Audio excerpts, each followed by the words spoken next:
दीपिका, जैसा कि मैंने शो के स्टार्टिंग में भी बोला था, अकेली ऐसी महिला यहाँ पे बैठी है जो पुरुषों के अधिकारों के लिए फ़ाइट करती हैं। पिछली बार भी बात हुई थी हमारी 1-on-1, कैमरे पे बात नहीं हुई थी कि बहुत बैकलैश होता है।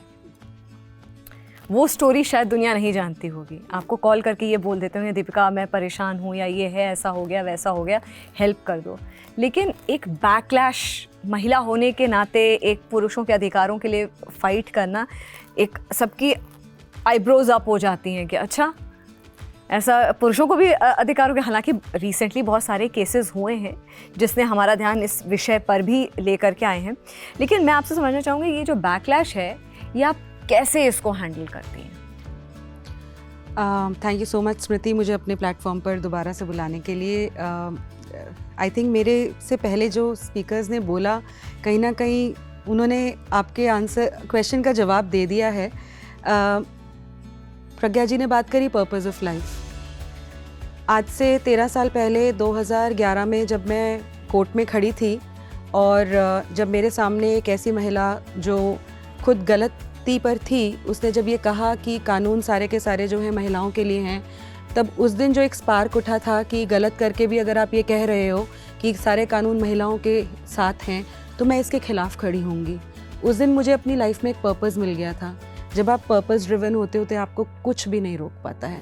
मुझे पता है कि मेरी कॉन्शियंस साफ़ है, मुझे पता है कि मैं उन लोगों की मदद कर रही हूँ जिनके साथ गलत हो रहा है। मैं गलत के खिलाफ हूँ, पुरुष या महिला के खिलाफ नहीं हूँ। तो चाहे दुनिया कुछ भी मुझे बोलती रहे, मुझे पता है कि मेरे दिल में खोट नहीं है। तो बहुत सारी गालियाँ भी सुनने को मिलती हैं, बहुत सारी परिवार के लिए भी गालियाँ सुनने को मिलती हैं, लेकिन मुझे पता है कि मेरा काम है। मेरे को कितने मैसेजेस ऐसे आते हैं स्मृति, जहाँ पे लोग ये कहते हैं कि मैम ज़िंदगी में आपके काम को देखकर बस एक उम्मीद जग जाती है कि हम ये इससे जूझ जाएंगे। तो वैसे ही कितने सुसाइड केसेस को हम लोग बचा चुके हैं, ऑन द स्पॉट जाके फ़ोन पे घंटों घंटों उनसे बात करके बहुत सारे सुसाइड्स बचाए हैं। बहुत सारे लोग बोलते हैं कि ज़िंदगी में अगर आप एक भी जान बचा सको तो सोचो आपकी ज़िंदगी सफल है। मैं बहुत हम्बली ये एडमिट कर सकती हूँ कि हमने बहुत सारी जानें बचाई हैं। डायरेक्टली इनडायरेक्टली तो इन मैसेजेस से पता चलता है कि सिर्फ जो हम बोल देते हैं, सिर्फ जो हमारी वीडियोज़ हैं, सिर्फ जो मेरा काम है, जो मेरी डॉक्यूमेंट्री फिल्म्स हैं, वो जाने कितने लोगों को ज़िंदगी में होप दे चुकी हैं कि वो इससे लड़ सकते हैं। तो वो जो बैकलैश होता है ना, वो बहुत छोटा सा है। और जो मेरा पर्पज़ है उससे इतना ज़्यादा ड्रिवन रहती हूँ। और जैसे मैम ने भी बोला कि एक वो भगवान से डरते हैं और किसी से नहीं डरते।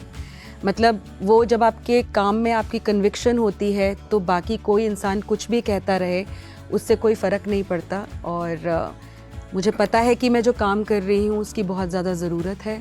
मुझे पता है कि मैं जो काम कर रही हूँ बहुत सारे लोगों को उम्मीद देता है। मुझे पता है मैं जो काम कर रही हूँ उससे एक बदलाव आने की लहर शुरू हुई है, जो कि बहुत ज़्यादा ज़रूरी है। तो इस बैकलैश को इग्नोर करती हूँ। और स्मृति, कभी कभार मुझे भी लगता है कि पता नहीं कहाँ से ये स्ट्रेंथ आती है, बट कोई तो एक सुपीरियर पावर है जो मुझे हर रोज़ सवेरे उठा के ड्राइव करती है। सेम ही मैं इन्फोसिस में थी, 2 साल थी, सॉफ्टवेयर इंजीनियर थी मैं। और तब मैंने जर्नलिज्म छोड़ा था।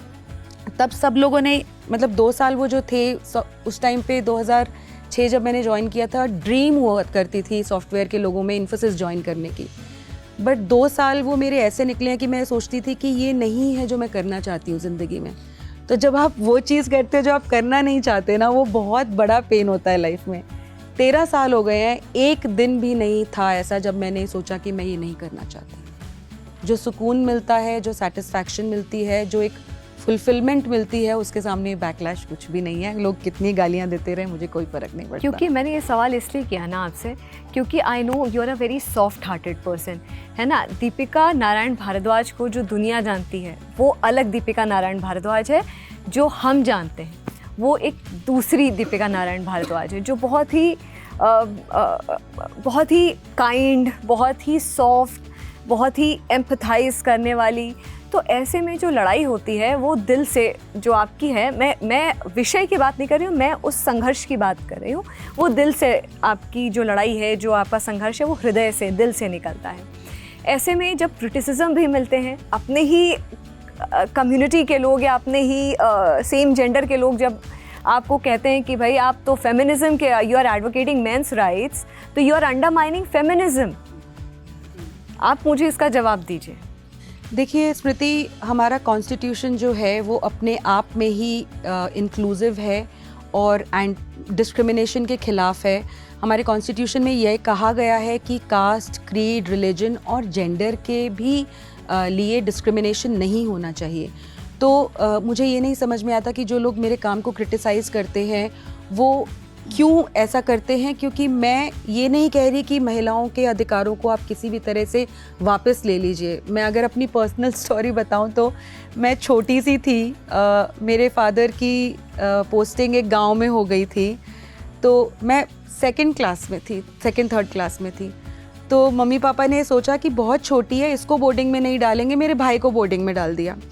मेरी एक आंटी ने मुझे बोला कि तू लड़की है ना, इसलिए तुझे बोर्डिंग में नहीं डाल रहे हैं। मैंने अपने पापा को बात बोल दी कि पापा आप बहुत बायस्ड हो, आपने भाई को तो डाल दिया बोर्डिंग में, मेरे को नहीं डाला।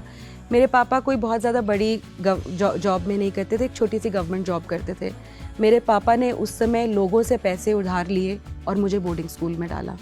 तो मैं एक ऐसी फैमिली से आती हूँ जहाँ पे बचपन से मुझे इतना स्ट्रेंथ दिया गया है कि मैं किसी चीज़ को फाइट कर सकती हूँ। और जब मेरी शुरुआत हुई स्मृति, तो 2012 में मैंने ये देखा कि इतने सारे परिवार हैं जो सफ़र कर रहे हैं, क्या कोई नहीं है जो उसके ऊपर फिल्म बना सके या उसके ऊपर इन लोगों के परिवारों की स्टोरी दुनिया के सामने ला सके। और मुझे ये लगा कि मेरे में वो स्ट्रेंथ है, वो जज्बा है, और सबसे बड़ी बात वो बैलेंस है, वो रैशनैलिटी है कि ना मैं कभी बिल्कुल पुरुषों की तरफ ब्लाइंड हो जाऊंगी और ना ही मैं महिलाओं की तरफ ब्लाइंड होंगी। बैलेंस आज के समाज में बहुत ज़्यादा ज़रूरी है, कहीं ना कहीं शिफ्ट हो गया है। मैं बहुत बार बोलती हूँ कि आज समाज में हम इस दुर्दशा में इसलिए हैं, महिलाओं के साथ जो गलत हो रहा है, क्योंकि पुरुषों ने अपनी सोशल प्रिविलेजेस का बहुत ज़्यादा मिसयूज़ किया। लेकिन आज एक समाज दुर्दशा की तरफ बढ़ रहा है जहाँ पे महिलाएं अपनी लीगल राइट्स का जो है मिसयूज़ कर रही हैं। दोनों ही चीज़ें गलत हैं, एड्रेस करने की दोनों को ज़रूरत है। मैं तो कभी भी नहीं कहती कि महिलाओं के, बल्कि मैं तो ये कहती हूँ पुरुषों को, जब वो कहते हैं कि मैम सिचुएशन बदल नहीं रही है, तो मैं कहती हूँ कि महिलाओं ने अपने राइट्स के लिए सदियों से लड़ाई करी है। आज वो इस पोजीशन पे इसलिए पहुँची हैं क्योंकि एक बहुत लंबी लड़ाई लड़के आई हैं। पुरुषों के साथ गलत हो रहा है, लेकिन उसका बहुत ज़्यादा अतीत नहीं है, बहुत एक रीसेंट पास्ट है। अभी बहुत कम टाइम हुआ है हमारे को लड़ते हुए। बदलाव डेफिनेटली आएगा, लेकिन लोगों को उसके लिए लड़ना पड़ेगा। तो ऐसा नहीं है कि मैं ये सोचती हूँ या मेरा काम कभी भी इस इंटेंट से है कि किसी महिला के साथ अगर अन्याय हो तो उसको एड्रेस नहीं होना चाहिए, उसको जस्टिस नहीं मिलना चाहिए। नहीं, मैं सिर्फ ये बोलती हूँ कि पुरुषों के साथ भी अन्याय हो रहा है। अगर आप उसकी तरफ बिल्कुल अंधे हो जाएंगे तो ये गलत है, क्योंकि वो भी एक इंसान है, वो भी एक ह्यूमन बीइंग है, वो भी किसी का भाई है, बेटा है, पिता है, दोस्त ही है। इतने सारे दोस्त हमारे को रीच आउट करते हैं कि हमारे फ्रेंड के साथ बहुत बुरा हो रहा है, आप प्लीज़ उनको मदद कीजिए। तो दिल तो सभी का दुखता है, परिवार तो सभी के हैं और रिश्ते तो सभी निभाते हैं। तो मैंने ये लड़ाई इसलिए चुनी क्योंकि मुझे ऐसा लगा कि मैं यहाँ पे अपनी लाइफ में एक बहुत पॉजिटिव कंट्रीब्यूशन कर सकती हूँ।